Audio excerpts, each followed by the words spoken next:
might have a lot of roster changes. We'll have to see, and that might happen midway through the series. But we'll start with the Cardinals, and in the top lane is going to be their sub Lava Lemonade, stepping in for their usual top laner Bandai. Little Asia, their captain, and one of their veterans in the jungle. Stelly in the mid lane, Nano Ben in the bot lane, and Junior support, who is also one of their veterans coming in from the spring split.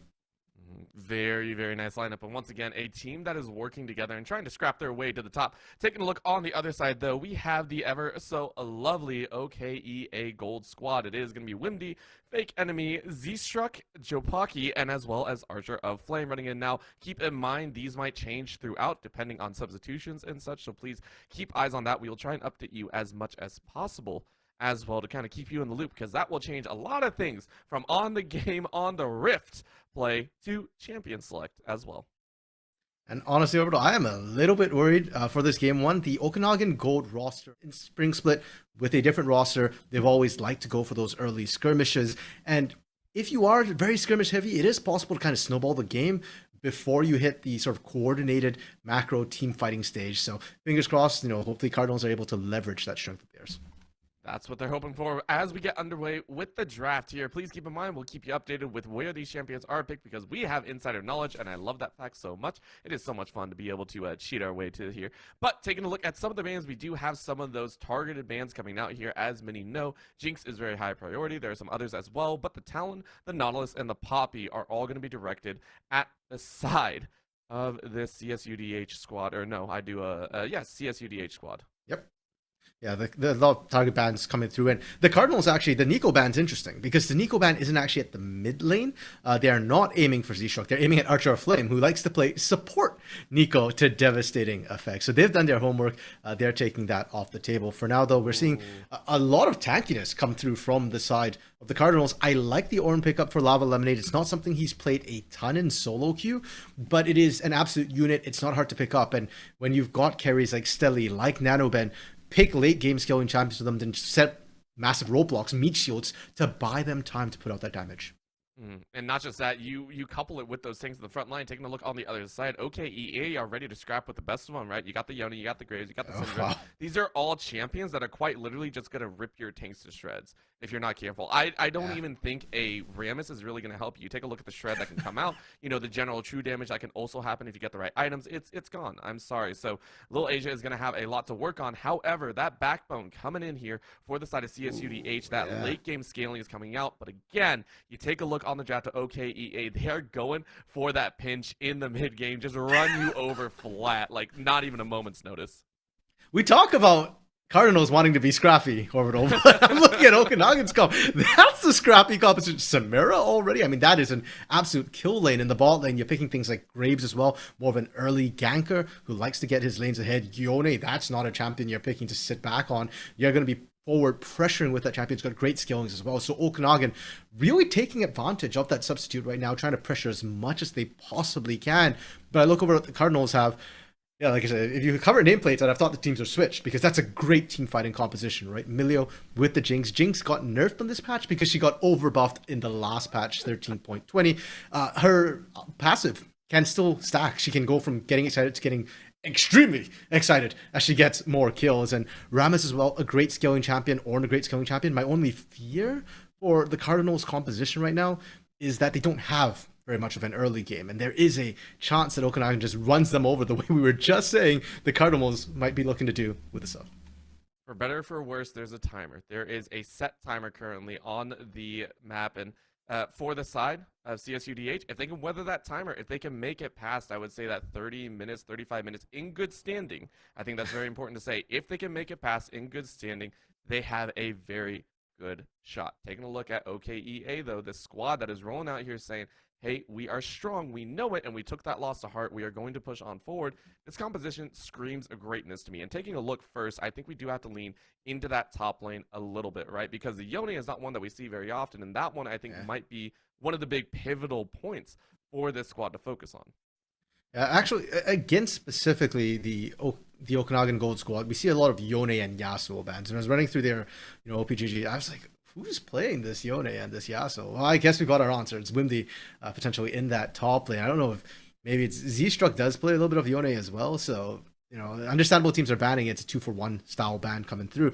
But now Wimdy gets his hands onto it, especially onto something like an Ornn. Because normally you pick an Ornn and you're like, okay, my laning phase is pretty good. There's a reason why there's the whole meme about Ornn being assassin, bruiser, Garen, support, jungler, whatever he wants to be. He can do anything. But against something like a Yone, yeah, you're expected to maybe win out early, but the problem is scaling. Where Ornn's greatest strength has always been ability to scale up and give other people masterworks, he will struggle in that 1v1, and Yone's split push threat is going to become immense. The other issue is Yone as well, with his ultimate, can ignore a lot of the tools that we're seeing to try and protect the Azir and Jinx. It doesn't matter who's in your way. You're going to scoop them all right up with that Fate Sealed, and then just set them up for a Samira as well. And there's really no good answer to come through, unfortunately, for the side of the Cardinals. So definitely eyes on Wimdy to see how fast he can scale up and become that game-winning initiator. And that's going to fall down to those junglers, right? The Rammus, I believe, for Little Asia was actually picked up after the Yone pick came out. So you're looking at almost like a counter to come out here, and that leads it to Fake Enemy to almost counter that answer. Taking a look, is that going to be the focus on the top side, or do you think Little Asia is looking towards other lanes? Because you can set up, don't get me wrong, this Rammus, we've seen sparks happen, and you have a little bit shorter range attackers on the side of OKEA. But is the Rammus actually going to do as much as we want, or is OKEA going to be shutting that one down quick? So I actually really like the Rammus pick that came through for Little Asia. I think it's a champion that can get around. It's got really solid ganks, and importantly, it skills up. And when you look at what Okanagan had drafted for themselves, it's almost AD all the way. There's only the Syndra for AP damage to come through. So Rammus, great pickup. Problem is Rammus's early game is really rough. Rammus is not the fastest jungle clear. The ganks from Rammus are a little bit lackluster. I mentioned he's a great ganker in that he's got great CC, and it's really hard to stop him from just running at you. If you're halfway up the lane, even a flash won't save you from Rammus. Just kind of runs you down and then taunts you back into the middle of the lane, but no damage. The damage has to come through the lanes. And you look at the lanes, well, you've got a Jinx and a Azir. And Ornn. Ornn's probably actually got the highest burst damage out of the three in the early game, and that's not ideal for the Rammus. So for Little Asia, you kind of need to gank to keep your lanes alive, but at the same time, you need to scale up to really be impactful. It's a bit of a catch-22 here. If Little Asia can get to that mid to late game, I think he's going to be in a much better spot. But early game, it's a lot on the lanes just trying to stay safe and not get caught. And to say that as well is a difficult notion for the side of CSUDH, because you look down the line and pretty much everyone that we talked about is very damage focused, looking to dominate in the early stages once you hit some certain level breakpoints. And the one that I most notice is that bot lane, right? The Samira and Leona is an old time and true situation. However, we do see a lot of players look towards that late game scaling side. The Jinx, we also see the Xayah come out in certain situations. Caitlyn, Ashe. The fact that you drafted this on the side of OKEA on Okanagan, they are saying, we know we can win this bot side, and that should, put off a few warning signals inside of the heads of CSUDH. And I have no doubt that the Cardinals are fully aware that the bot lane is where they need to stop the snowballing from coming through. Because we've all, I think, seen what Samira's doing. If you've played solo queue, you've probably seen a Samira just take over a game from getting an early kill, maybe even a penta pre-15, and all of a sudden the game's kind of over. So Cardinals are aware of that, but the really nice thing about Okanagan's draft is they still have skill on their side, right? Syndra and Yone both scale really, really nicely, and unfortunately for the Cardinals, that bot lane just displays super, super safe and just let them constantly push into you. If ever you push out, Graves is really, really strong.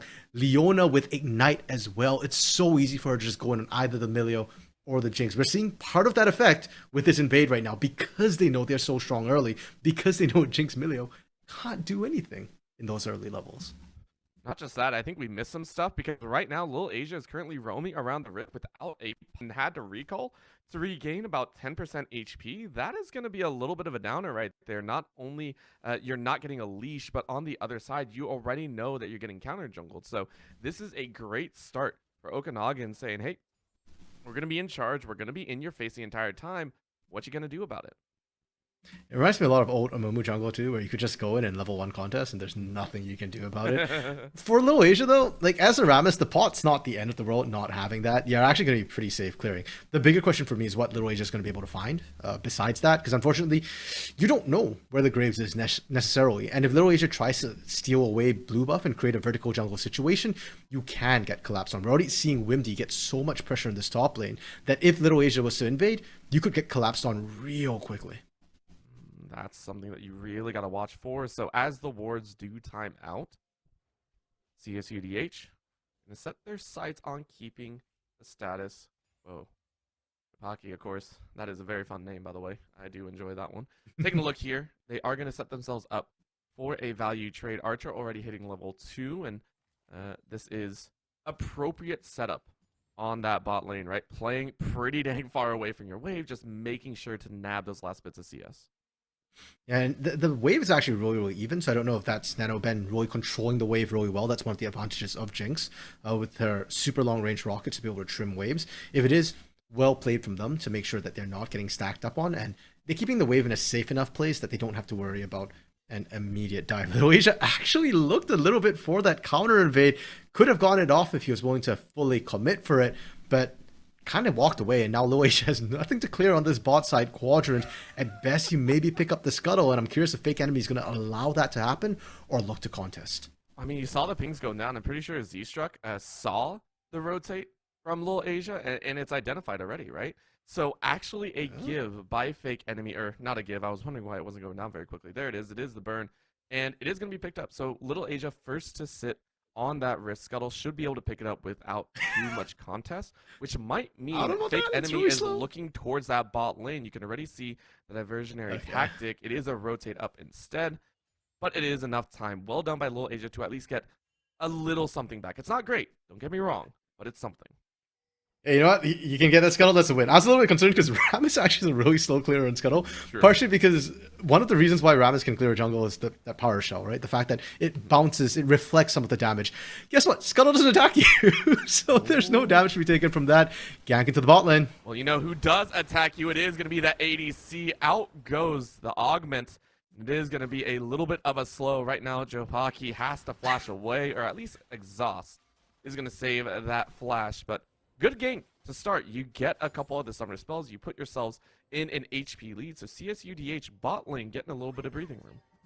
Although I don't know when they buffed Glacial Augment that it could somehow affect the game without being picked and even lag our stream, right. But it worked. Jabouki and Archer Flame taking a lot of damage here. No real threat of dying necessarily. No flashes expended. But this is important because Samira and Leona both want to go in, and if they're low on health, they can't do that. So they can't get the kill, but the gank from Little Asia is going to have a lot of effect on this bot lane. We'll have to see if NanoBen or Junior misstep, but if they don't, they have the advantage for the poke for the Knicks until basically Jabouki and Archer Flame. Now the opposite side of that, the give that Little Asia offered was the fact that Fake Enemy now has a significant lead in the farm game. You take a look at the difference there. Fake Enemy should be coming out with item advantages. So that is going to be something that we do have to call into question, because that's what we said, right? Little Asia has to get through that early game, has to get through that mid game before you can actually power up. And if Fake Enemy is able to gather some of those critical lethality items, you're in for a world of pain, and one that you do not want to be in. Yeah, unfortunately for Little Asia, the choice was made very, very early on. Right. Little Asia didn't counter invade because of lack of vision, which isn't the wrong call, right? It's better than you go in blind and you don't know what you're walking into. Again, another silver lining. Lots of silver linings today, Orbital. For Little Asia, it's your Rammus. And the enemy jungler is Graves. So yeah, lethality is going to hurt, but maybe don't kill Lava Lemonade might just die here. First blood solo for Wimdy. Yeah, that was a clean setup as well. Made sure the wave was prepped properly. And also, about 20 CS up, you knew this was kind of coming. And you saw Lava try and get out. Well, attempted out. But it's a Yone. It's very difficult to escape. Yeah, and perfectly timed as well. Windy hit 6, instantly rushed it. Unfortunately for Lava Lemonade, no out to match. Stelly are they in trouble? Oh, yeah, just a little bit, but able to get out, and now Archer Flame it's Archer on the wrong side of the map here. Fake Enemy is going to try and set up and help out, and Archer Flame is going to go quite low. But of course, Stelly can't step out from under tower because of this danger. So, OKEA, take the fight and survive it all. So it turns out armadillos are very resistant towards longswords. Fake Enemy took 3 of them, couldn't quite crack it. And Archer of Flame is kind of lucky to get out. I appreciate the attempted gank, but Stelly, nerves of steel. They didn't even blink, had to burn flash, but they're still healthy enough to stay in lane. So for Cardinals, that's a win. Like we said before, they don't need to get kills to stay safe. Oh, well, you know who's not safe? It's Fake Enemy, who has to flash away from this dragon. It was a little bit of a gamble to actually go for that one when Little Asia and the rest of the squad were hanging around. So, well done to CSUDH. Yes, top lane might not be going in their favor, but at least they're maintaining an even advantage across the other side of the map. Funny punish Orbital. Despite the fact that they push off Fake Enemy, Cardinals can't take the Dragon. They had to kind of just reset on that because Little Asia, unfortunately, not enough damage. Nano Ben can't leave lane either, was getting pushed in. We're seeing small CS advantages for Okanagan in the bot side of the map. But honestly, the big gap is on that top side, and it's just coming in from the fact that, hey, Lava Lemonade subbing in, maybe not as coordinated, and Little Asia has not been able to, has been punished kind of for that fact in the early game. So overall, Cardinal's doing a pretty good job of their laning thus far. It's only a very slow bleed out at this point. You can already see the stack up on the econ as you were talking about, right? The gold slowly stacking in their favor, but it is much better for a late game scaling squad. Now Stelly looking to try and get an advantage here. Now, the reason that they're trying to push out a little bit more is because they don't have teleport advantage, so that is the downside here. You're trying to keep Z-Struct in the mid lane for as long as possible, but that is the one hurting factor. We were talking about Stelly doing quite well. However, on the top side, we're seeing this song and dance once again. I think that is going to be the kill. A final piercing blow with the Q. Does take it, and Wimdy is now 2-0 up. Well, you're saying top side was a slow drip? I think you might have cost a curse. I actually thought we were waiting for Fake Enemy to hit 6, and then we start revisiting that top lane, farming that top lane like it's a camp. But no, Wimdy's just like, nah, I got this. I'm just going to keep soloing. Fake Enemy, go gank somewhere else, or do what junglers do and get an objective, as Fake Enemy is now starting up Herald. I don't know if Little Asia can peel off this objective. I honestly think at this point, Fake Enemy is just like, please do come. That way I can kill you, right? It's like, I got level 6. I got, you know, a few more stacks than me. I think I'll be okay. Also, ult versus non-ult, that's a whole different factor. But Little Asia does have that Bramble ready to go, so at least you're able to deal some damage back. However, Fake Enemy picks it up, now has a choice. Do you want to go top, mid, or bot? Because pretty much every lane is a viable option.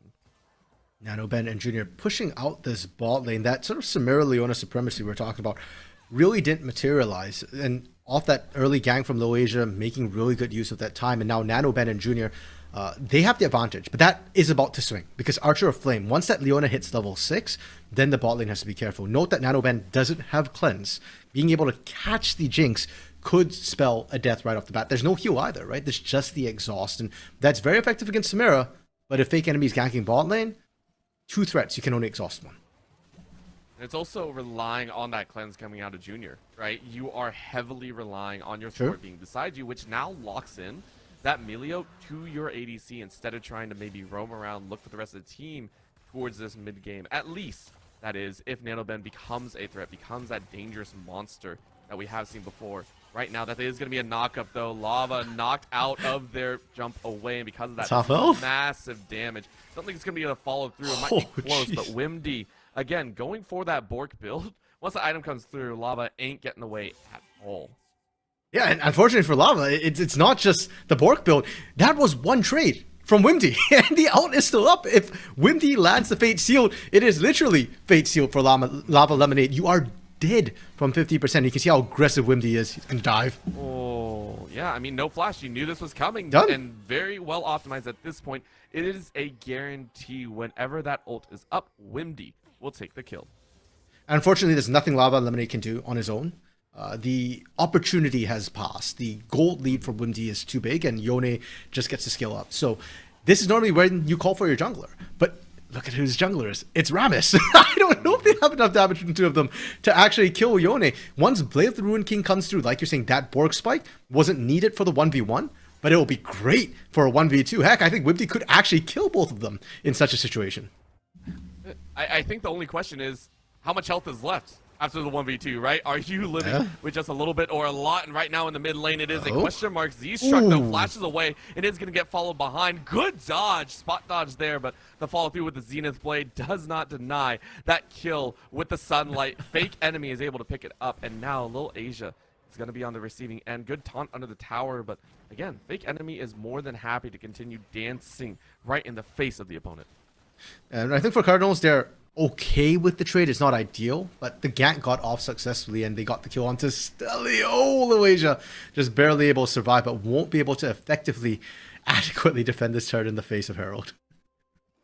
At this point, it is just a matter of time before Wimdy is unleashed. So I'm looking at CSUDH. How much can you gather in this time. You're on a timer, right? You have another, I would say, with only one plate on the top side, maybe a minute and a half, maybe two. You got to gather as much gold as you can, and honestly, it's not a lot of time to gather. What, you're maybe looking at 600? Time to be careful. Time to be extremely careful. So, Orbital, you measure time in minutes and seconds. That's normal. I'm going to measure it in kills and deaths. Right. One more kill in the top lane, that turret goes down. And Wimdy's ult's almost back up, so I'm not even going to put a time on it. I think Wimdy can just hard commit to a kill here. You can already see, again, all in, Lava Lemonade has to completely back out or risk dying. If Lava Lemonade gets caught halfway up that lane, okay, he's got flash. Maybe he gets away, but he certainly can't hold that turret. I mean, look how hard the optimization is, right? Steel caps as well as that Warden's Mail, just every piece of armor you can get, but the shred is already coming through. So I do agree, and I actually like the fact that little Asia was clearing on the top side, so it gave a little bit of comfort. But now, of course, you can take a look at the difference there, and I don't think little Asia is actually going to head up there. Instead, you're kind of left on your own. So a lot of question marks there. With the red buff coming up, though, little Asia might be able to stay. This tower might be secured, but it is only a question. You can see a little bit of a chance. Wimdy doesn't want to chance it. Interesting. Ooh, bot side, NanoBen actually getting shoved out of lane because Junior had to move out. Do they have catch? Oh, well, that is going to be a little bit of enough? to come through, but it is so late. Good run out after expending every single summoner spell, and they're going to try and turn it around. However, the HP bars are not in their favor, so I don't think you want to continue. It's going to be a jump forward, and great collateral damage forces Nano out. Take a look at the HP, about 200 left on that Jinx. And the objective here from Okanagan isn't necessary to kill the Jinx. You can stop her farming as well. That is now 2 waves that will run into that turret, which NanoBen cannot reach. Junior, though, actually able to get in there and fake enemy. There's no damage here. Oh, well, there is the not, except for the rocket. It could have been a chance, but just a little bit to the right. Instead, we're watching this top lane. As you said, it was a chance. However, Lava's able to live on a sliver, and you know what? You take the lesser of 2 evils. You're still alive, but just for a moment. Uh-oh. Yeah, Wimdy's like, I see you. I see you. Give me that kill. Nah, it's just the tower. Wimdy goes ahead, flashes that mastery symbol as they take first tower at 14.5 minutes. And good call from Lava Lemonade. You know, like, sometimes discretion is the better part of valor. If you stuck around, you're dead. Let that turret fall. Now, though, as you mentioned, Orbital, Wimdy Unleashed is now everybody else's problem. A 3-0 Yone with Blade of the Ruined King. Stelly? Stelly knows it. Stelly has to have an inkling Good that call, as soon as the tower was taken, Wimdy didn't go back in the lane, went down into the jungle. You're like, I hate life. Every mid laner knows this feeling. I hate life. Yeah. But not enough to end it, which is a good call. Stelly survives. Knows when to back off. Sure, you lose the turret, but you're still able to farm. Orbital, we're talking about ticking timer. Unfortunately for Cardinals, that timer's looking real far. You said 30 minutes, but we're only halfway there. And there's a 6k gold lead for Okanagan. They've got leads in every single lane. Initially, it was just a top lane. But even bot lane now, the one lane which isn't falling apart, NanoBen and Junior playing really well. There is a 40 CS lead for this Samira. It's not kills, but I think it's, what, 16 CS roughly to each kill? And that's, what, 2 kills advantage, 2.5 kills advantage for Jaboki right now. That's why you see that 150 gold bounty, right? Like, Jaboki is like, really? I really got this bounty? Yeah. Yes, you do, because you're farming like a madman. So right now, Okanagan, I do want to ask, how well can you speed this up? Because you're on a great course, right? You've done everything proper in this game. How do you look to speed this game up? How do you look to even further suppress the option of a late game for CSUDH? Well, so for Okanagan, they actually don't need to change the game plan too much. Their lanes are winning out, and their jungle pressure is really good. So just keep stacking those objectives. Archer off lane is going to get caught out here. Has flash. Yes, but slowed and wall. down. The solar flare isn't going to land either, and looks like it was I mean, you don't really have an out right there. So sacrificing their life granted to NanoBen. So it is going to be a nice little pickup, but again, topside is where just our eyes are drawn each time. Yeah, because Wimdy is so incredibly far ahead. Lava Lemonade able to dodge out the ult. I don't even think you need the ult. Like, quite honestly, I feel like Wimby could have easily stayed under the tower, and right now you can see fake enemy looking to help out. But a good knock-up into the taunt should draw him under tower. However, the tower starts firing late, allows him to flash over the wall. Wimby does get smited, but fake enemy's here to stop. Stelly trying to come in on the back, and in comes the Call of the Forged God, and into that ghostly shell. A flash forward into the taunt once again. Little Asia is going to get that shut down, but the rocket from downtown is going to ensure a flash out. Z-Struck says, you can't flash this. Little Asia now has to run away. However, the AP as well, as the shred is going to work wonders. That's going to be a 2-for-1 value. Okanagan saying, we're okay with that. Yeah, I mean, you shut down Wimsey, so that's kind of good. The kill went over to Little Asia, not ideal, but hey, actually, if you're Little Asia right now, you're okay with that because you want the gold to be able to start snowballing into the other lanes, try and make something happen. So for Okanagan Orbital, this was kind of not ideal for them, but you're still seeing the pressure they're putting out. Stelly still has to be careful in the mid lane. Fake Enemy is looking for the wraparound, has Herald as well in pocket. Oh, he's in the turret. Oh, that's a problem. Fake Enemy is able to fall here as Stelly says thank you very much for the trade. Yeah, and for Cardinals, this is going great for them right now. 1-for-1 doesn't sound great, but when you're behind, it's definitely worth it. And they're getting kills onto the members they need to. Stelly managed to pick up that other kill as well. So they're just stalling out. They don't really want to fight here, but they know they have to, and they're doing all they can. And it's working out. And now on this bot side, we're seeing a little bit of a chase. The TP in from Lava allows the tankiness for the tower to sustain for just a wee bit longer. And again, every second counts. Looking for this. That is going to be a chase forward. Zenith Blade does catch, stalls out that rolling rumble wall, which Pocky is going to flash away. Instead, they're going to turn onto this Leona and try and get the power. Remember, no real damage here means that no one dies. So, Okanagan, this bot lane scrappy duo, that Samira and Leona stay alive. That was close. And if NanoBen burning the ghost to try and get down there, if he had gotten there a second or two earlier, maybe they'd have gotten something. And that's good from Cardinals. They are showing fight. They're not just lying down and letting this game go, Orbital, even down 6,000 gold. They're showing that, hey, those long lanes aren't necessarily an advantage. They're long enough for us to run you down with the likes of a Rammus, like a Jinx.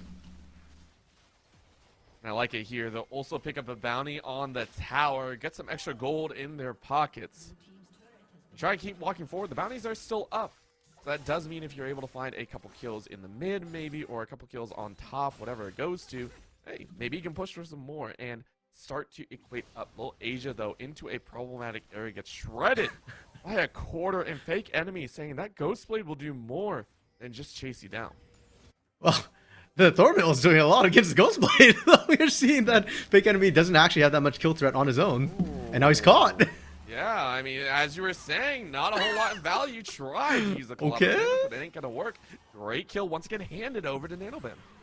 Yeah, NanoBen with the Kraken Slayer now is gonna start to hurt, but Lava Lemonade! That's a problem there. Auto not gonna secure it. Oh my lord. And we are back straight in the game here as we had a little bit of a reround. We get to watch Z-Struck once again, unfortunately fail to claim that kill. And now we get to see the follow-up. The taunt comes in. Little Asia is taking quite low and now getting slapped by the Soldier. Good scout of the week, though, to keep him alive. They are going to survive. So everyone walks away pretty happy, keeping themselves alive and not seeing the gray screen. Not gonna lie, I actually thought Little Asia was gonna go down there on that gag. I mean, Little Asia already took a lot of damage coming off the jungle. And here we go. 20 minutes. Baron is up Orbital. Wimdy has taken that top side inner. And now Baron is the hard objective. If Okanagan want to win, they need a hard commit to this Baron. And for Cardinals, here's where you get creative. Let's look at their vision. They don't have a lot around the Baron right now. They need to get eyes on there because I feel like that's the one place maybe they can win a fight if Baron have softened up Okanagan sufficiently with the debuff.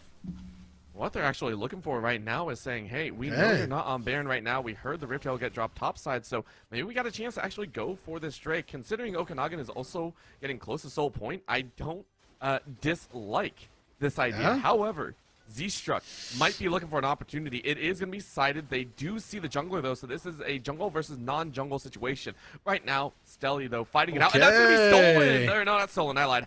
Nope. I saw the gold. I saw the gold border. I was like, it's stolen. Oh, wait, no, Jinx is on the other side. Right now, though, it's a whole different question. A jump in under the tower as Fake Enemy is stolen away. Look at that kill. Lil Asia said, give me that kill. Give me that gold. Now from Dragon to kill to mid into that top side, maybe looking to hunt down that Wimdy. I'm going to keep talking here because I'm very, very curious what happens. Wimdy actually saying, I want to keep fighting this one. Stelly does not want to take this. Stelly absolutely does not want to take this right now. Junior's going to walk out completely uncontested, and the rest of the team is now going to collapse in, and this is going to be a problem. Good knockback to start here, but no one else is there, and it's so Wimdy. dangerous. Wimdy now going to collapse on the back end.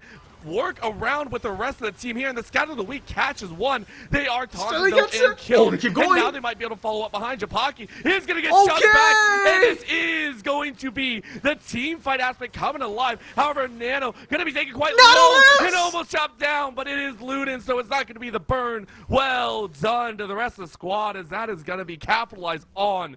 That is 4 kills in a row and a dragon, a massive influx of gold.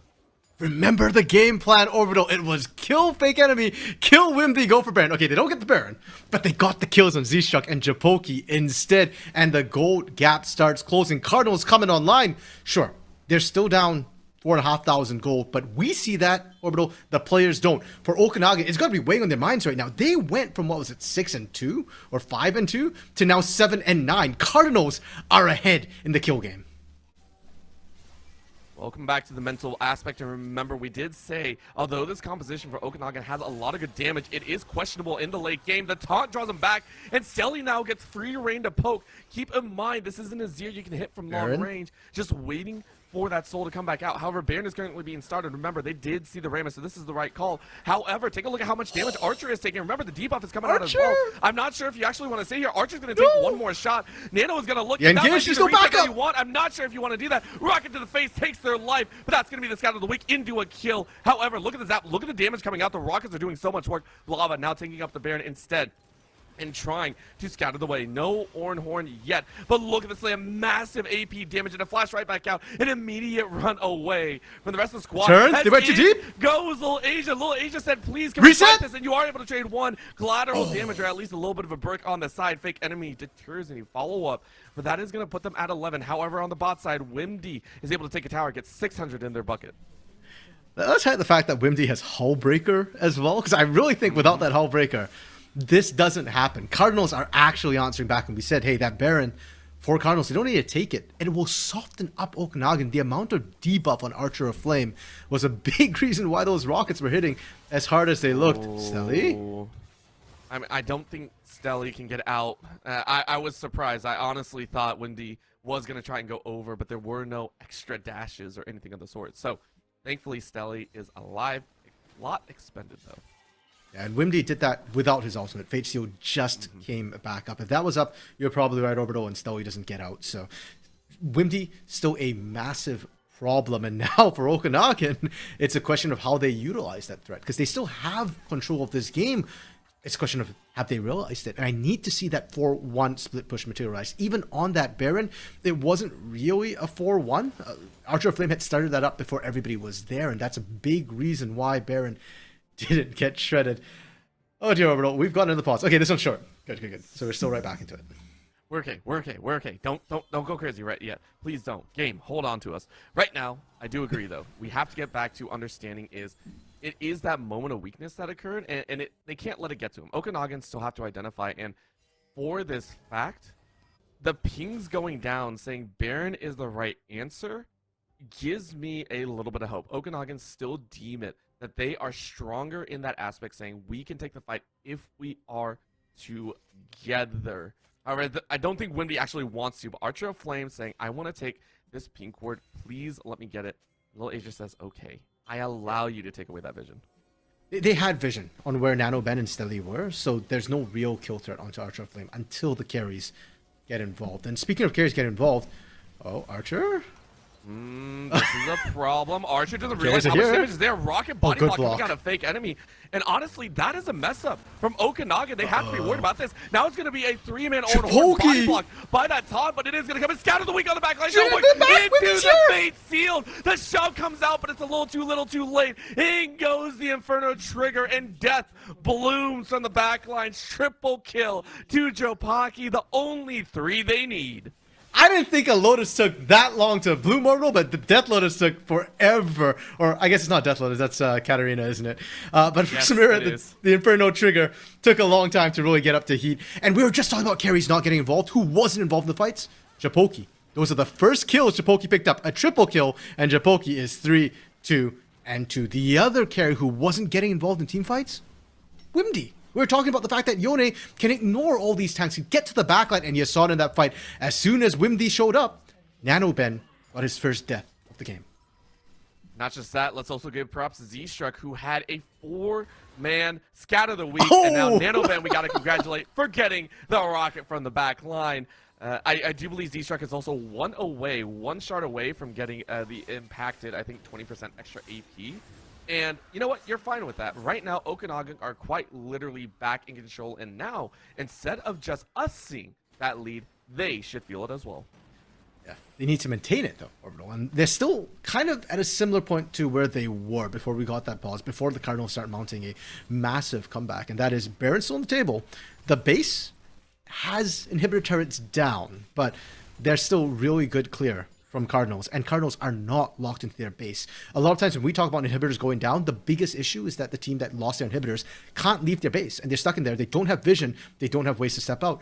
Look at Cardinals. Has that been an issue? No. They've always been able to move when they need to. Oh, and this is partially why, again, their aggression, their willingness to keep fighting is now going to birth possibilities galore. That's going to be a little bit of a solar flare coming down, but landing just shy of a kill. Look at the Rockets again. Joe Pocky is very low. Good block again. That little win is good. However, flash over the wall, Z-Struck is more than willing to risk their life. And I'm not sure that's what you want to do. Again, a give over to Stelly is optimal. But this is the call. Look at Wimdy pushing it as hard as it can. TP to the Nexus Tower, saying, I can't hang on to it in time. And I do agree with that call. However, in a 1v1 situation, Lava has to maintain. There is no knockup available. And instead, the rest of the team is coming in here. Wimdy has to run away. But body blocked from Little Asia. And now they can try and fight a little bit more, using everything they can to secure the kill. Lava Lemonade picks up their first of the game. So Z-Struck knew exactly what he was doing when he flashed in there. No NanoBen means no chance for Cardinals to pick up the Baron before they lose the game. They were trying to create that space for Wimdy. Unfortunately, Wimdy, he gets the inhibitor turret, which is great, but doesn't get the inhibitor. And we're right back to that Baron dance once again. Overall, look at those gold numbers. Besides the top lane, besides the jungle, everybody else has pretty much equalized things. And even for the jungle, Fake Enemy being up 2k gold to a Rammus at 30 minutes in is not that big a deal. Rammus with the Even Shroud, with Thornmill, you've pretty much already caught up to the point where you need to be. We've already seen Fake Enemy can't actually kill Little Asia 1v1 anymore. Nope. It's a problem. It is a big one, and I love the fact that Lava Lemonade is also playing into that factor as well. Take a look. Still no Mythic, by the way. Opted for that Thornmail first, really went for that hard-hitting option. And I think already giving out a lot of those ornaments. You can see the carries that need it, Stelly and NanoBen, are more than happy to collect, and they are excited with those massive upgrades. As you were saying earlier, that gold difference is nigh untouchable, and as soon as Little Asia gets theirs, that's going to be even crazier. I feel like Orbital, we're hitting the point where one team fight's going to determine everything, right? If Cardinals That's so weird to say too, but it's true. Yeah, Cardinals have stalled it long enough. If they win that next big team fight, if they can ace Okanagan, they can't end the game necessarily, but they will have hit that point where their skilling has come online. They'll be able to get pick up Baron. They'll be able to push in. And for Okanagan, if they can win an ace, they just end the game. So they are now rushing down Baron. Cardinals have no actual vision in there, but they know it's being done.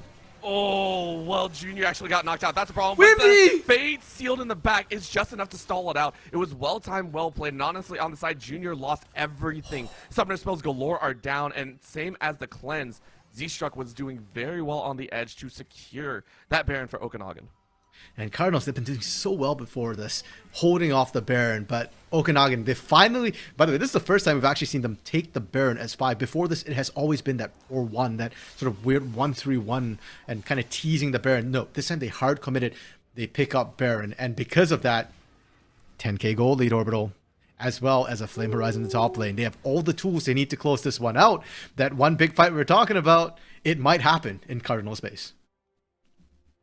Or, hear me out, it could happen around this dragon, right? This upcoming soul would be so much fun to watch as well.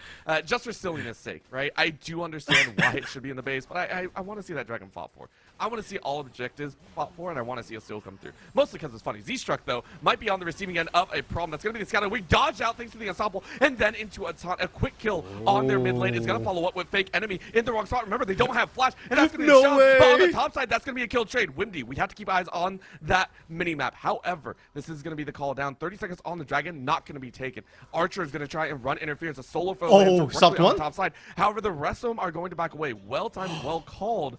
But the inhibitors are going to fall. Massive win, honestly, for Okanagan, as they get a lot of of play in this mid lane and top side. Everything working their way. Windy now trying to run away. Ultimate. Doesn't have ult, so if this taunt comes through, it's going to be a problem. Smite comes in. They're going to Larisha! chase and the taunt lands! I think that's it. That is going to be the grab. Windy is going to fall. They're trying to give it over. I'm not sure you want to. The chase is on, and you can't chase ever further. You have to go to that dragon. You have to stop a Windy, saved by the global objective.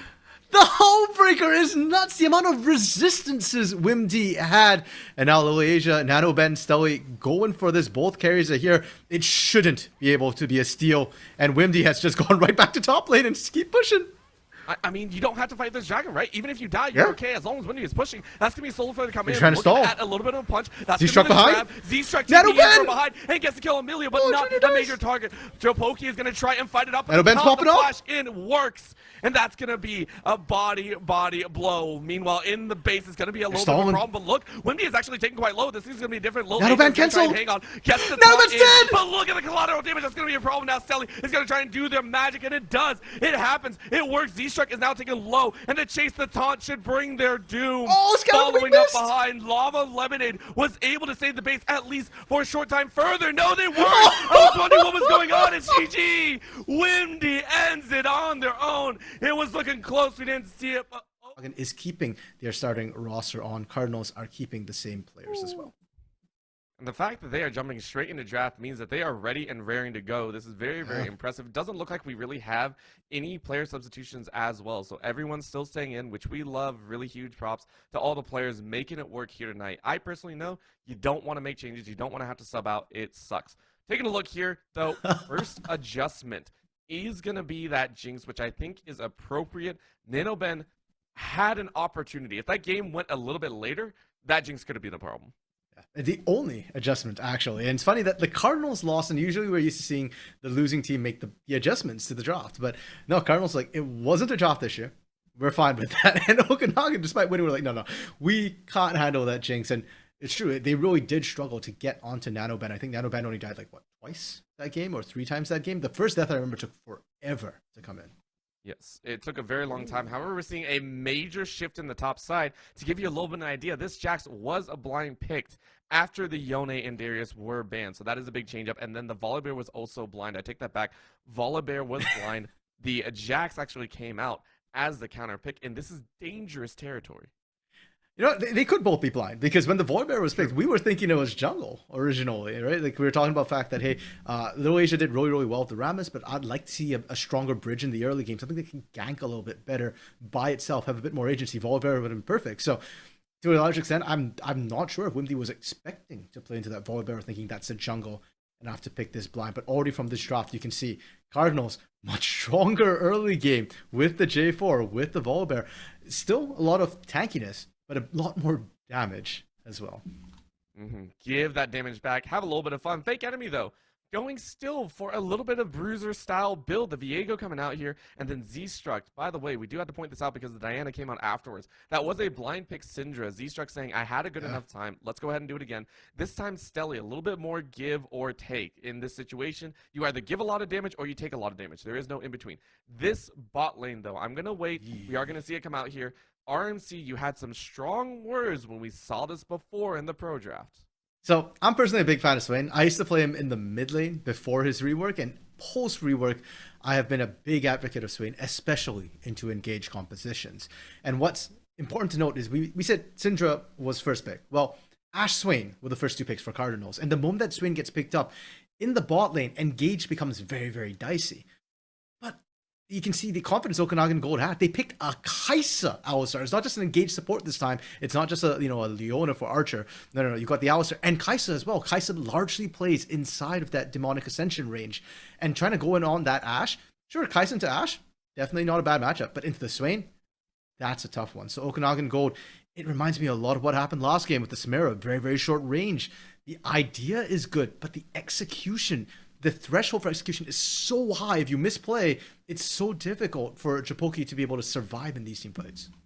And not just that, following up behind Archer, a little bit questionable here as well. I mean, the Alistar, and not so much the play, right? Archer had some good moments in game number 1. The problem is the Alistar, it's such a headbutt pulverized situation. You're not going to get close. You're going to get one chance, and then you're not going to get anything else. And I think that has to be identified, because you look now on the flip side, everything pushed together, it is a wombo combo central for CSUDH. If you set yourself up, you are praying that the opponents stay within your range. It feels like kind of both teams are actually really opting to go head into each other, right? Because you look at the Volibear, J4, Diana, they all want to go in too, and then you talk about the Alistair, but Jackson, Viego, they're melee champions as well. They too need to get in pretty short range. So this game overall, we thought last game was explosive. This one's going to be bloody. I fully expect these teams to go head on. And the 80 carries, once again, my focus goes back to that bot lane, because the difference between a Kai'Sa and an Ashe, both of them have, hair triggers. Both of them can just go in and start a fight, pop things off, but they do it very differently. Kai'Sa throws her body in and pumps out a bunch of damage. Ashe is very safe, but she doesn't do as much damage. She's long range engaged, and it really does feel like whichever team pulls the trigger first, and more importantly, pulls the trigger onto the right targets. If you can hit the squishies, your team is more likely to win that fight, because you can take somebody out immediately, and the resulting 5v4 with all the bodies thrown in there, well, you have the advantage of an extra body. And I will say, on top of that, it is going to be even worse. I see no cleanses anywhere here. When you take a look at this composition, at least in my opinion, I would run a cleanse as an ADC. The fact that you're Kai'Sa saying, hey, I have enough skill, I can get away from these stuns, that is impressive. However, we're done talking about that bot side. We can talk about it more in-game. I have to direct our eyes to the top side, because there were some issues between Wimdy and Lava. Yes, Lava on this kind of sub situation was great on the Ornn for what it was. However, you gave a lot of benefit thanks to the ornaments. You don't have this time. That Doombots, right? Doombots. Oh yeah, Doombots. Okay, yeah. Right? But taking a look here, I do also want to point out, interestingly enough, Little Asia. It was not a spectator bug, or it wasn't like the jungle having issues.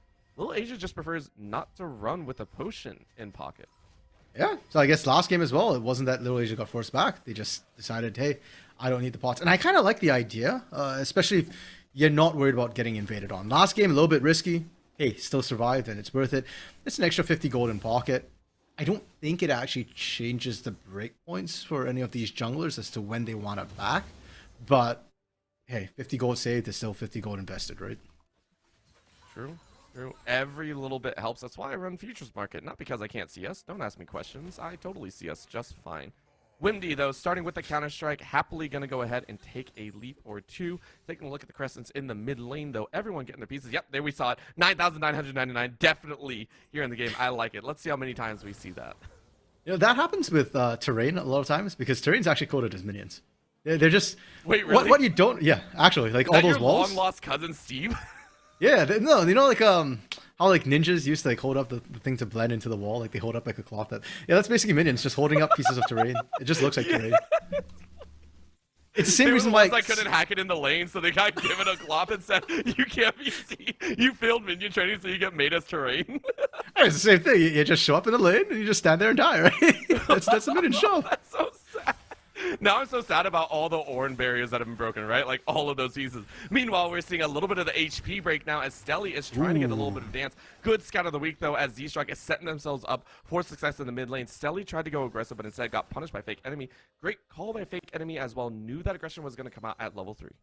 And I want to highlight Stelly as well, using the Lunar Rush to dodge out on the stun that came through from Fake Enemy. A lot of times we think of Lunar Rush as just an engage tool, as an aggressive tool, but able to use it on a minion to reposition is massive. Saves the flash, and Stelly, sure, took a little bit of damage, but when you look at what Z-Struck had to take as well, Stelly's fine to trade. It was pretty even. A little bit on the losing side, but hey, bots will make up for that. By the way, you and I were talking about it before, a little bit before the game or match actually started, and we were wondering which side of the Kai'Sa would come out. It is going to be that attack speed Kai'Sa.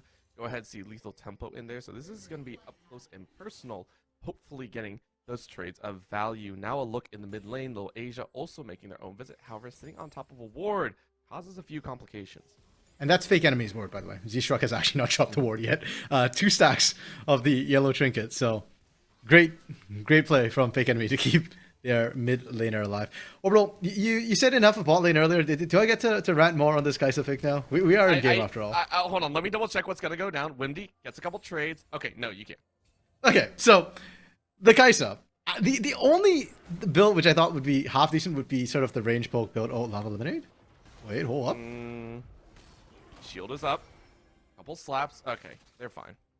I'm actually kind of scared because I think Wimdy might be able to get kill on Nick's combo, especially if he can stack the minions on that counter strike, and we're seeing fake enemy roam up top as well.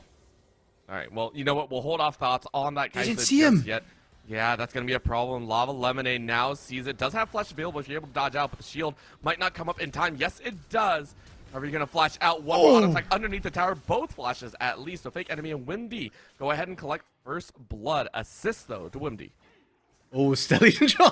There's that crescent I was warning about, and Stelly taking a lot of minion damage. Those 5 casters were hammering the entire way, so mid lane's trade's getting kind of dicey despite the fact that we expect Diana to win these all-ins.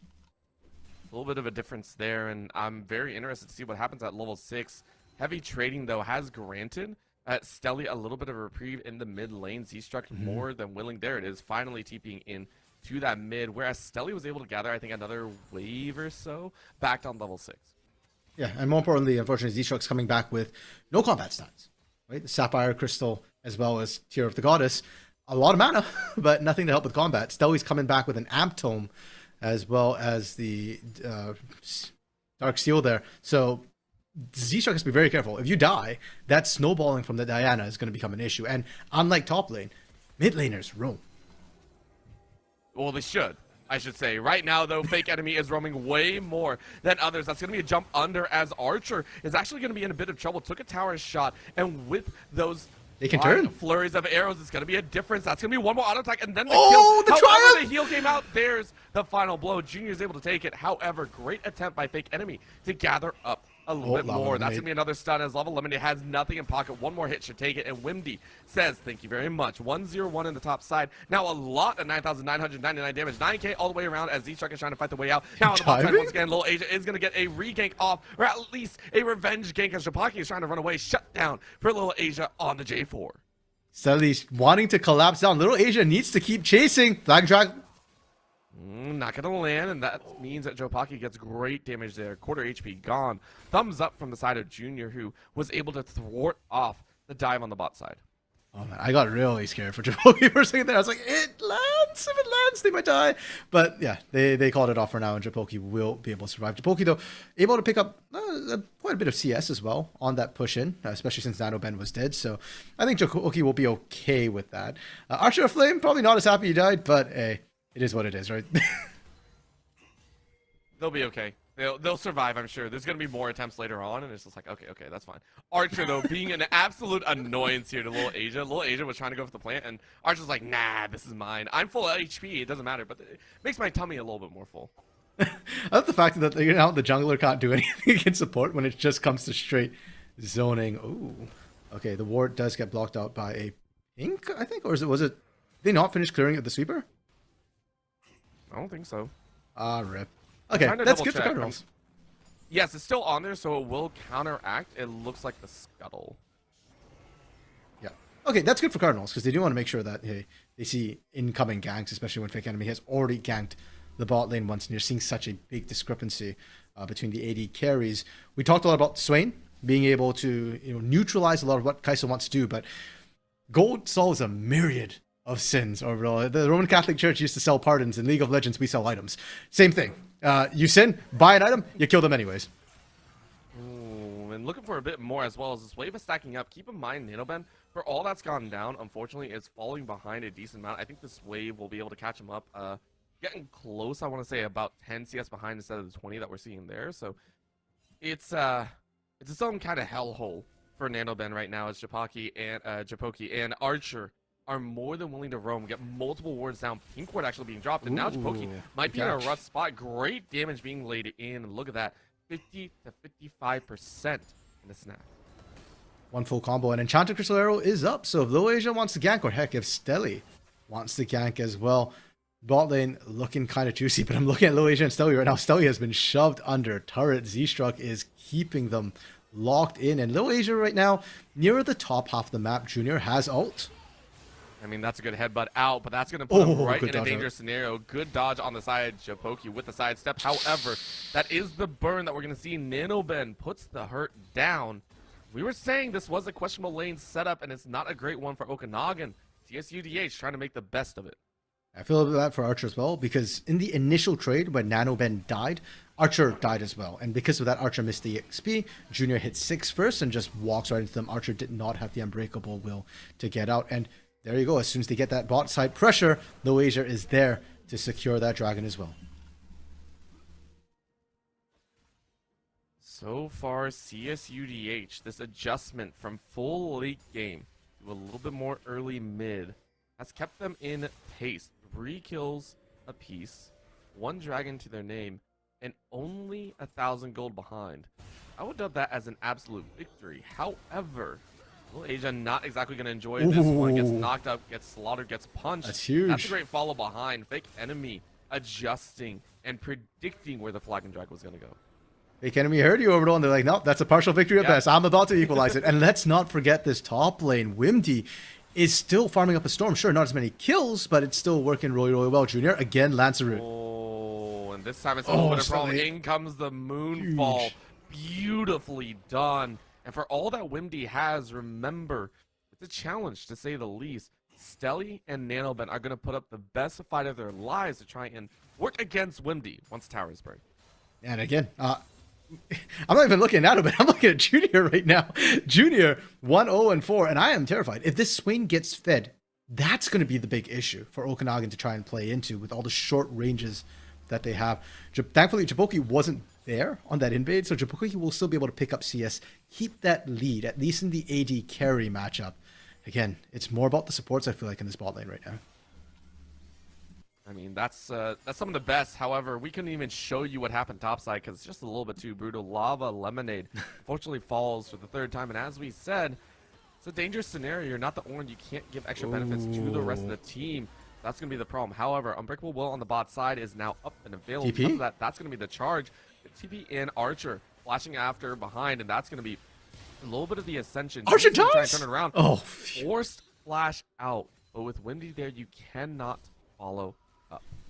and Wimdy, okay, for Wimdy, burning the teleport's not that big an issue in lane because he's so incredibly far ahead. He's more than double Lava Lemonade CS, and we mentioned before, hey, if your Volibear starts to fall behind, that's going to be an issue, especially into the likes of the Jack Stelly, able to dodge Scatter of the Week. This is going to be a As punch. all- This is a problem. Force flash out. Stelly, summoner advantage in the mid lane.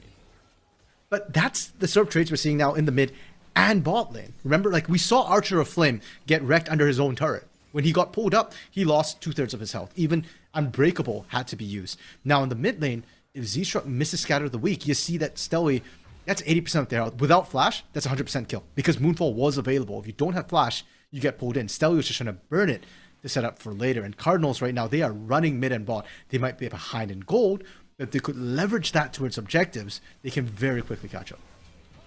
This is going to be the other challenge. Right now, junglers are meeting each other, but a great call out. Run away, Lil Asia. catch. Allow your team to get it. 10K all the way around as Stelly picks up their first. Yeah, Okanagan Gold need to start respecting the fact that Stelly is getting hit, the fact that Little Asia is getting hit, the fact that NanoBen and Junior are ahead. If you want to gank, go gank top lane. And it's not to get Wimdy ahead. Wimdy's already ahead. You're going top lane to kill Lava Lemonade for extra assist gold. And you really need to unlock Wimdy as well. If you want to win those skirmishes, Wimdy's got to be there for Okanagan. It's the age-old saying, don't gank a weak lane, gank your stronger one, keep them ahead, right? That might be a viable strategy as well. You can see here the Rift Shield actually being dropped on the top side all the way from base. So Wimdy is going to try, maybe stick around, but if not, it's just going to let it crash. In the meantime, that alleviates a lot of pressure from the mid and bot side. You know the Herald's not going to drop your way. And with no other global objectives currently up, every single lane at CSUDH, mine top, is allowed to fully focus on their lane opponents. You're going to be honest, not a huge fan of the timing for Wimdy to back right there. I'm actually not even sure Herald will crash in time to get the plates. 20 seconds, and Lava Lemonade doing a great job right now, just buying space and time away from the turret. Pokey? Japoki, great arrow, but that's going to be a problem. I was watching it. I was like, Archer, body blocking most of it, and this is the other side of it, right? NanoBen thought that they had the damage. However, Japoki already has that Kraken Slayer. I think NanoBen stepped out just a little bit too far. If you just stay behind Junior, you'll be nice and safe. But props to Japoki, right? We saw this last game to Samira as well. If he can get in safely, he can win that. The problem is getting in safely. Lil Asia able to secure that one. It's a 3v3 for now. But a 3v3 without the Ascension is a little bit of a problem. So, wisely backing away. They got what they wanted. CSUDH are fine. Lava Lemonade, though. This is looking like a very diveable situation. The Divine Thunder doing so much work. Windy's just like, give me a moment. There it is with all those spells up. There's going to be a collapse in and a good dodge thanks to the Counter-Strike. Windy is just outside turret range, and it's a perfect dive just outside of tower range. I just want to say, Lava Lemonade did everything right in that situation. You're just too far down in experience and go. And Wimdy also did most things right. So, advantage to Jackson now. Here's that breakpoint that Okanagan was kind of waiting for, right? Wimdy takes that turret. Wimdy starts to roam around, and great stop through. Stewie right now, yep. It's all about that Sky of the Week. If it's up, Stewie's going to struggle a little bit. Oh, Junior's there. And I mean, not just seeing that, but the chase is something that we haven't seen too much of coming out of the side of Okanagan. But this is going to be the challenge. Great catalyst to keep him in the middle, and a great knockup behind. And then the draw with the Moonfall cuts them all to pieces. That's going to be a double kill. Stelly looking for another, but has to flash away. Wimdy taken quite low. Can they follow up? Yes, one more auto attack would take him, but Lil Asia is going to chase behind. Big enemy trying to chase after Stelly. But now they're in a problematic area. Arrow flies right by as the shutdown goes the way of J4. And Lava Lemonade picks up fake enemy. CSUDH, the scattered fights, the scrappiness brings them back to even. Look at those low health bars, Orbital. Lil Asia Stewie barely survived, but they did. And more importantly, they killed Windy. They killed Fake Enemy. They killed Z-Struck. They were way ahead of that play. And Cardinals, for the first time this game, are, okay, I was going to say up gold. They are even. They were even. They brought gold. back to even on that. Yeah, but think about it for a second. All the gold for Okanagan is sat on Windy right now, whereas Cardinals have it spread out across multiple members. So as long as Cardinals can shut down Windy, or Windy's not at a fight, Cardinals are actually up in gold. And to understand that one as well, I think this is going to be the moment where we see Okanagan look to try and get some more wards down, right? That gank pathing is a little bit dangerous, and you have to be worried about it. Now taking a look, Archer getting run down, and that's going to be the slow. That's going to be the damage again. NanoBen this time not flashing into the face of the opponent, even through that Unbreakable Will. You're just dead. There is not a single chance. Flash out from both, and a flash forward with the Q. And that's going to be Junior to stay alive. The Ascension actually giving him a lot of HP back. Now another orb on the top side is not going to land, but Japoki does not want to follow up. What a crazy TP from behind. Z-Struck does have flash as well. That's going to be the slow. A TP coming in on the other side. And it's going to be denied. Stelly says, stay away from my bot lane. A great 2v2. Here we go. The follow-up behind those Z-Struck. You do have flash, but I'm not sure you can get away. It's just a Moonfall. You can't even waste the Summoner spell. CSUDH from the bot to the mid. Cover 3. Two. Japoki win. Yes, Japoki. Well, Archer died, so 2. Yeah, that's right. So we mentioned before, Syndrome matchup, you need the Scatter of the Week. The moment it was down, you saw Stelly just running them down, and now Stelly's just not afraid. There's no Scatter of the Week here. I'm not afraid of Fake Enemy. We can do this. And we said this before. Okanagan Gold, they kind of need to respect, I think, Cardinals a little bit more. And it's so ironic because we were talking about Cardinals as a scrappy team. Okanagan is the scrappier team. They're the ones who keep looking for these skirmishes, whether or not they're actually stronger for them. That's going to be a problem. So going back to what we were talking about, right, that vision information game, the wards coming down and the TPs that are being expended are very, very important. I think that is going to be the name of the game here. Okanagan need to identify that without Wimdy, you can't actually win a lot of these fights. Japoki was winning earlier, but you need to get a few more items in this Kaisa before you can really step forward. Looking at Dragon in about 2 minutes, that's going to be the call down, and at 20 minutes it is going to be Baron, but I don't think either team is going to be looking there. So I want to see those wards. I want to see that ward line from Okanagan be spread a little bit further out and a little bit more into enemy territory. And CSUDH, they should be in enemy territory with their wards. And for now, I think Okanagan have done a good job with their vision line around this Dragon, but you're a minute away. Some of that's going to expire. And for Cardinals, if we're talking vision, they have Hawkshot. That is a tool that Okanagan cannot match. So we'll have to see if that is able to pan out. Both supports have ults available. We're seeing Fake Enemy try and sneak in, but the vision from Cardinals in this bot lane right now is omnipresent. It feels like they know everything that's happening. Not just that, I mean, that's both Flash and Ghost on NanoBen, so I don't know how far this can actually go. They step up and they're looking. Japoki's Japoki tries to go in with the Killer Instinct, but it's not going to work. That's going to be a fall behind. NanoBen is going to jump away and try and stay alive, but it's not going to work. Instead, it's a tower dive, and now Z-Struck without TP is going to get in the mix, but it's only for a little bit of safety. Okanagan are able to trade out both ADC's lives. Yeah, so that I think is probably going to put a damper on this dragon potentially. I don't know if the teams will want to go in. I will say though, it's critical, and it's important to note that Japoki, this is the first time that the trade has not gone in favor of Japoki, and this is the way Swain should be playing. If NanoBen is behind Swain, you see how difficult it is for Japoki to put out damage, and he's eating the Demonic Ascension the entire time. This is a Swain who doesn't have items yet, who's rushing the likes of Azonias. Z-Shrug? Great flash. Very nicely done, but hoping for another chance. That's going to be a cut down as now Windy finally in the middle of the mix saying, yes, it is my time. I am with the team. I have my Divine Sunder, and just in time for this objective.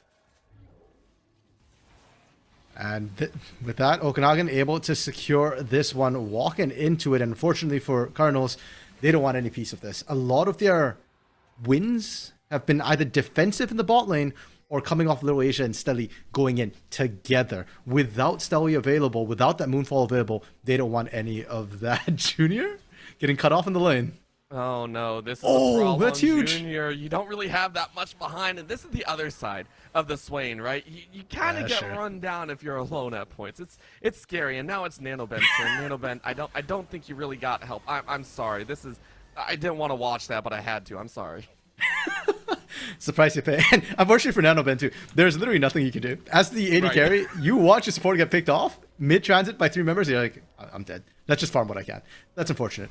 Junior also didn't have Demonic Ascension, so there wasn't really much to say for Junior, unfortunately. You can't even try and buy time.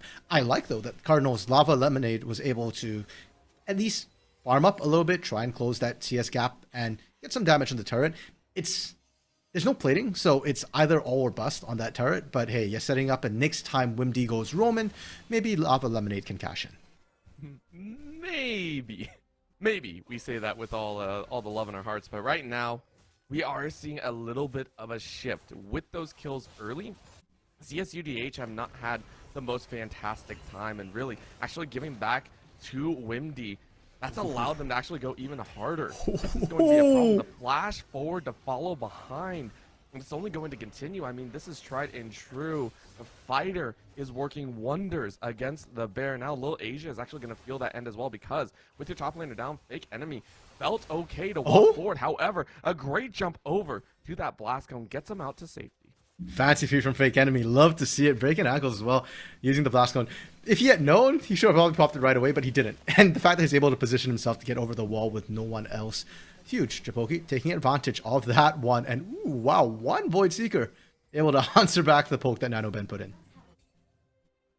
Feels good, man. Japoki, this Kaisa that you and I were talking about needs to pop off as well if they want to be relevant, right? They need to have an extended lead. They need to be on point. And so far, 2-1-1 with a decent CS lead is possible. We haven't really seen a full team fight break out yet, though. So we haven't seen the full action of Japoki, especially with Global Objectives not really up right now. It's still a chance between two, right? Everyone's just kind of hunting for each other, maybe inside of the jungle right now. Ooh, that's going to be a catch, though, Japoki. All right, you're okay. Yeah, no full up to be had just yet, and Okanagan knew that. They're pressuring in multiple lanes. And the team fight, Orbital, we've not seen the full 5-man team fight, and that's what these comps have promised us, right? There's so much engage to come through. I am a little bit concerned, though, because this game's not like the first game. First game, Cardinals have very clear scaling. It's a time attack. If they get late enough, they win out. This time, they don't have that in their favor. So Okanagan actually have the better scaling with the likes of the Syndra and the Jax. The big question is, are they going to be able to rotate their people around? I'm still seeing Wimdy playing his PvE game up top, and that was what caused Okanagan to really struggle in game 1. Yes, he was incredibly fed, but he wasn't there for his fights. And now, with all of them kind of setting up around the Baron, which has spawned, setting up for Dragon a minute and a half, I feel like if Okanagan try and play that PvE game, Cardinals are just going to run them over. I mean, that's what they're hoping for, especially with this Hex Tech, which I oohed and awed at before. This hex set could actually make or break the game, I think, because you also get a little bit of a slow if you get this if you get the soul.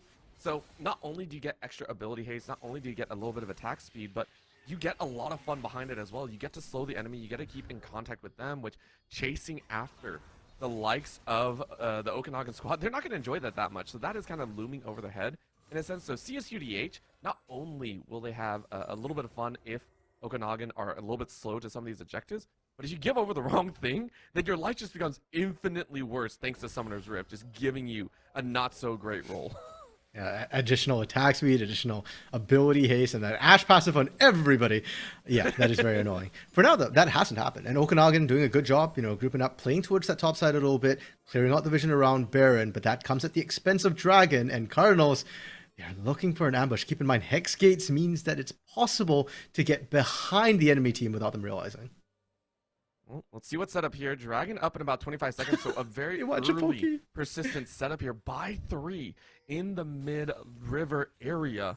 Japoki and Archer may not be ready for this. This call down is going to be a problem. They're spotted out as well. Archer is going to walk almost directly into it, and because they're split, they can turn their ideas as well. The arrow misses, but it's still going to be enough. The double jump with the flash will deny the NECC's life. Fake enemy now inside the shroud, might not be able to do too much. TP coming in from Windy. Ults are being used though, and they jump in right on top of the demonic extension. I'm not sure this is what you want to do. However, on the other side, Z-Struck is trying to take out Stelly. Stelly trying to do him fall, but it's not going to work. And because of that, the fight is on. NanoBen gets jumped on the backside. Heartbreaker breaks some hearts, and then the Scout of the Week keeps them all in line. Junior, you may be fed, but you're only a support. And guess who got the triple? It was fake enemy turning into a real enemy. Quadra kill to get the team ace, if you will. Well, we were talking about the team fight, and we got it. Sure, it was a little bit late. Japoki was dead, but Windy shows up. Windy wins fights. We sit this game 1. We're saying it game 2. Windy needs to be there, and he was there huge. Also, they ate the entirety of Demonic Ascension. I fully agree with you. I did not like the idea of Windy jumping in there, but it was for the greater good. They didn't lose anybody on that play. Archer got low, but didn't actually die. And I'm not including Japoki. I'm talking about the 4v5 team fight after that. Nobody in Okanagan dropped. They got low, but there's not enough damage just yet. And hey, with that sudden influx of gold, they are suddenly a lot less afraid of that Demonic Ascension. It's more about Stelly. It's more about NanoBen. It's also a problem that that Junior has not gotten that Mythic yet, right? The Mythic is actually the scariest part. That burn of percent HP and everything of the sort. The fact that you don't have that available instead went with the Zanyas you were forced to, don't get me wrong. It feels kind of bad. Taking a look on the back end as well, Archer has already completed their own. The Radiant Virtue keeps him alive for so much longer. So all these pieces, like he said, falling into place for this squad. Now they also have 2 dragons to their name. It's evened up with even games across. But you have 4 towers instead. So the adjustments being made by Okanagan are great. But the slow global pressure will reach CSUDH very, very soon. Sorry, when you say that, you mean CSUDH are going to start putting global pressure down soon? Or you mean like the global pressure of Windy just split pushing and playing PvE is going to reach them soon? I think it's the global pressure of Windy, right? It's just the feeling of everything kind of collapsing in on you is more what I meant. I apologize for that one. No, that's fair. I fully agree with that because that's exactly what Windy's doing right now. And I'm looking at who they're sending to match Windy, and I am actually terrified for NanoBen right now. NanoBen, this Ashe is never meant to be alone. Junior does amazing work to keep NanoBen alive, but without Junior, suddenly you're vulnerable to everybody. Japoki can dive you, Z-Struck can one combo you, Windy will happily dive you for days. Fake enemies got damage, and so I'm a little bit not liking this. Yeah, there we go. You just go on you. Hurts. Why do we have to show this? We didn't need to show that, right? Like that's just mean. That's bullying. We don't tolerate bullying here. No, we have to show that. Thank you, Peter, for proving my words right. That's exactly why you can't leave your Ashe split pushing alone. Okay, not even split pushing. You just can't leave your Ashe alone. Lil Asia out, but taking a lot of damage on the back end. And again, sure, the Kaisa struggles in the team fights, but we did touch on the fact that while Ashe uses enchanted crystal arrows to find picks, Japoki on the Kaisa can manufacture his own picks. Anybody who's alone is potentially a target. Even the Swain. Even a Swain. I like how you add that on as a little bonus. It's like, even this guy, that was causing me a lot of problems earlier on in the day. I can finally kill him. This feels great. For right now, though, the ward line has been drawn much shorter, but giving a little bit of a breather to CSUDH. They can finally see around some of their bushes. I think that was actually drop while Lil Asia was getting fought on. But Lava Lemonade in that top side is still trying to farm their way up. Currently stuck in a 1.5 item situation. Barely surviving, but you know what? Level 14 might be able to do some work here with the next objectives coming up. Really, Orbital? Barely surviving? I try my best. I'm very proud of my work, okay? Okay, I don't know about, if the gold's gonna make a difference here. I don't think it's gonna give Okanagan Gold any pause whatsoever. At this point, the Volibear, you're just a meat tank. So I think Lava Lemonade's more just trying to push out that top lane. He's got TP, and that's what we've got to keep in mind. It's less about who you or funneling gold into the gold. You can't be like, oh, we went even. No. You have to win, Orbital. And okay. To be fair to Jaboki, I do think, likewise on the Samira, he's doing a really good job of deciding which fights he wants. So his death count is actually really, really low. Likewise, last game too, even on a Samira, his death count was low. But it's being reflected in his kill. And his kills assistant, his kill participation in general is also quite low. Archer, on the other hand, having a much better time of the Alistar. I think he figured out last game, I don't need to engage. I just need to survive the engage. They will engage onto me. So the Alistar Unbreakable Will is working a lot better than the Solar Flare. Well, the most interesting thing right now is the Alistar is actually playing keep away, right? This is on top of a pink ward, by the way. They didn't even stop to try and help out. Yeah. The arrow's going to land from far away, but it is going to be taken away. Solid. Asia is going to try and get some retribution. They're going to go in with the Cataclysm, but TP a Lil little bit Asia's too dead. late, as that's going to be a kill following through behind. Wimdy? Says, I'm here for the fight. They're going to break it out. They're going to look to shred everyone. And look at the guys in the back line. Japoki says, I will poke you to death. A double kill behind a triple, I believe, and it is going to be the ace. Well done to Okanagan as they take the kills and the Baron. Japoki might have landed the pokey, but it ain't Joe Over. Actually, it might be Joe Over on this push here. With Baron buff, 20 seconds on these death timers. I don't know if they can end the Nexus, but they can certainly do a lot of damage. And for Cardinals, that's 2 back-to-back losses in the team fights in a composition where realistically you are just looking to all in. For Cardinals, if they survive, what they're looking for from here on out is just pick. Ashe needs to land the arrow, and they need to find it on an isolated target. They can't go 5v5 anymore. They cannot. Gotta go back to the old pick style, and they're praying for an opportunity. However, I was wondering if it was going to be 2 inhibitors. It looks like they're going to try for 3. However, Lil Asia's going to cut them off again. A Cataclysm right off the bat. And a headbutt straight on the back line. But Lil Asia doesn't really have anything else, so has to get back with the team. That's fine. Is available just like that. You're sent right back to death. And it's a problem that you never thought you had. Lil Asia is unfortunately watching from the sidelines as the inhibitors fall. Nexus Towers fall as well. In goes Junior into the Zanyas, but that means the rest of your team is fish on a platter. Looking at Stelly, this Diana will die. It's another ace in under a minute as Okanagan will go ahead and finish off the 2-0. UBC Okanagan goal.